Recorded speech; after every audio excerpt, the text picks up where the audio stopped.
He spoke to Allah and he sincerely regretted what he has done. I saw a vision that is unbelievable. And because of that sin, the rain blocked. Brothers and sisters, how many times have you watched the news, especially in recent weeks, where you felt helpless, you felt powerless? You see what's happening and you're like, I don't have an army that I can send across the ocean. I have not much power. I don't have much capacity to stop the bombs from falling to our brothers and sisters in Gaza and other places around the world. You sit and you're like, what can I do? And many times you come to the conclusion, there's nothing I can do. What if I tell you, without an exaggeration, there's something you and I can do right now in this place, in this masjid, that can cause an unbelievable relief and impact to our brothers and sisters across the world and across the ocean? How is that possible? Before I jump into it, giving you a hadith and an ayah, allow me to give you an example. A man driving in the highway, I-94, coming from Dearborn to Canton, I-94 West.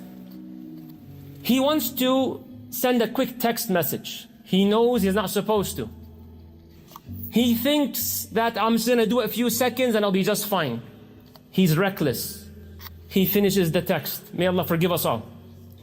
As he's finishing up the text, few seconds, crash. He gets in a car accident. What happens to one of the busiest highways in the nation? I-94 gets shut down. The mother that was racing to go pick up her sick child is now trapped in traffic. The man who had an emergency dental appointment for the severe pain he's experiencing has to have the appointment rebooked. The person who's a single parent looking for a life-changing job, going for a job interview, cancelled because of that reckless text. So one message, one accident caused thousands of lives to be impacted. No, we're not saying Allah's punishing them. وَلَا تَزِرُ وَازِرَةٌ وِزْرَ أُخْرَى. No. But our sins, that text can cause hardship to thousands of people. May Allah grant us wisdom. So Allah subhanahu wa ta'ala and Rasulullah sallallahu alayhi wa sallam is teaching us this concept in the best of ways. This is not a guilt trip. This is not exaggeration. This is reality. We may not notice, but our sins can be the cause of some people dying, some people suffering. And Rasulullah sallallahu alayhi wa sallam said it in numerous narrations. I'll share with you one. One of the signs of the Day of Judgment can be known through this hadith where Aisha radiallahu anha in Sahih Muslim, she says, I saw the Prophet while he was sleeping, he was tossing right and left. He seemed distressed in his sleep. She was very concerned. My husband doesn't go through that type of sleep.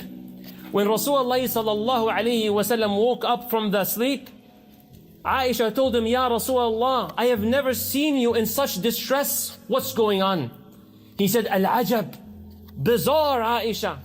I saw a vision that is unbelievable. It is true, it's from Allah.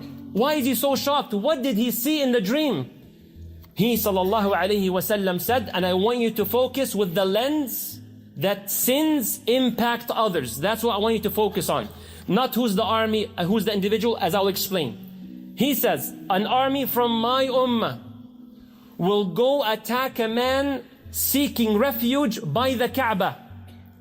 These people are careless. You're gonna go kill your own brother in the sacred land of Al-Kaaba. This group of the ummah cares less about the laws of Allah. And while they're traveling, this army, to go kill that man by the Kaaba, Allah allows the earth to open up and swallow the entire army. Aisha says, Ya Rasulullah, look what Aisha's thinking. What about the people that are around the army, that were not really part of the army? You see how she's thinking? Because the earth opens up, you're talking the army, maybe homes, other people. So Nabi sallallahu alayhi wa sallam said, yes, Ya Aisha, among the people that are swallowed are those who are intentionally trying to kill their brother by the Kaaba. There are people that were forced to go. They don't want to pull the trigger or shoot the arrow, but they're just there. And there are Ibn Sabil, just regular travelers. And they too get swallowed. He says they all die but they will all be resurrected based on their intention. The people that were breaking the law of Allah had the earth open up and swallow them, and others died. The others are not being punished, but they were being tested. So we have to be very cautious how we scroll through our social media as an example. You're like, how can you relate to this? How can I not in 2025? Before coming to the masjid, putting some research into the algorithm of social media. For example, 3-second viewership counts as a view to that video. So if you scroll, if you stay 3 seconds or more, it counts and records you watch the video. Now, how is that impactful? The algorithm says, since you stay 3 seconds or more, that means you're interested in such content. We'll give you more. Since you're interested in such content, you have followers who follow you. So maybe you guys are like-minded, so I'm gonna share what you watch with them. They may like it, they may not like it. So now this is a double-edged sword. Next time you watch the video, many of us, may Allah protect us, we don't want to press like because others will know we liked it. We will not comment or share because we fear Allah, but we want a higher degree of fear that I don't even want to continue watching it. Because then my own friend and brother, it will pop on their screen. A father may be sitting in his bedroom watching something inappropriate, not knowing this will be a cause for his daughter downstairs in the living room to watch something similar. A man can be watching something completely haram, and this may cause, because of that sin, with no exaggeration, a bomb to fall across the ocean. Not as a punishment to them, but because of the fasaad that has spread across earth. Allah says in the Quran, ظهر الفساد. Corruption has spread across earth. Why, Ya Allah? Even the ocean. Why, Ya Allah? بما كسبت, for what the people have done. It's not me, or I, myself, my own phone, my own thing, I do whatever I want. No, you don't live in a bubble. Everything you do has an impact on others. Just before a khutbah, a brother got in an accident and now he's in prison. His mother, devastated, crying, spending thousands of dollars. Is Allah punishing the mother? No, but the impact of that reckless move that he did. May Allah forgive us all. We are in this earth, why? Is Allah punishing us? A'udhu billah, that's not what Muslims are learning. Other faith believe the original sin. We're born with the sin, we're not. But we are on earth because our father sinned, alayhi salam, Adam. So we are here because of the side effect of it. So what's the call? The call is straightforward, very simple. I won't say to you or to myself, avoid sin. It may lose the barakah in your life. You may see the impact in your wife and your children, how they behave with you. I will go a little bit up a notch. Stop the sin because it might cause blood in your hands unintentionally. May Allah forgive us and protect us. It's a call for all of us to repent.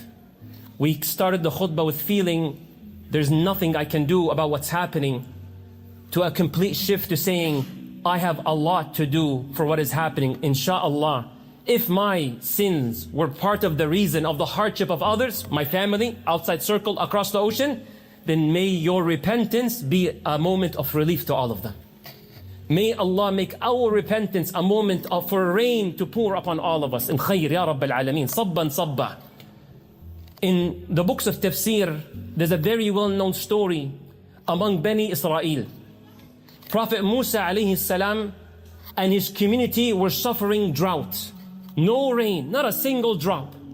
People are suffering, elders are suffering, even the animals are dying.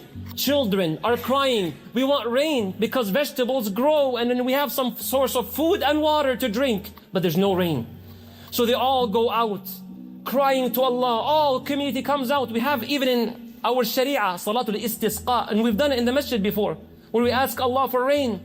So Musa begs Allah, Ya Rab, make it rain, Ya Allah. People are now dying.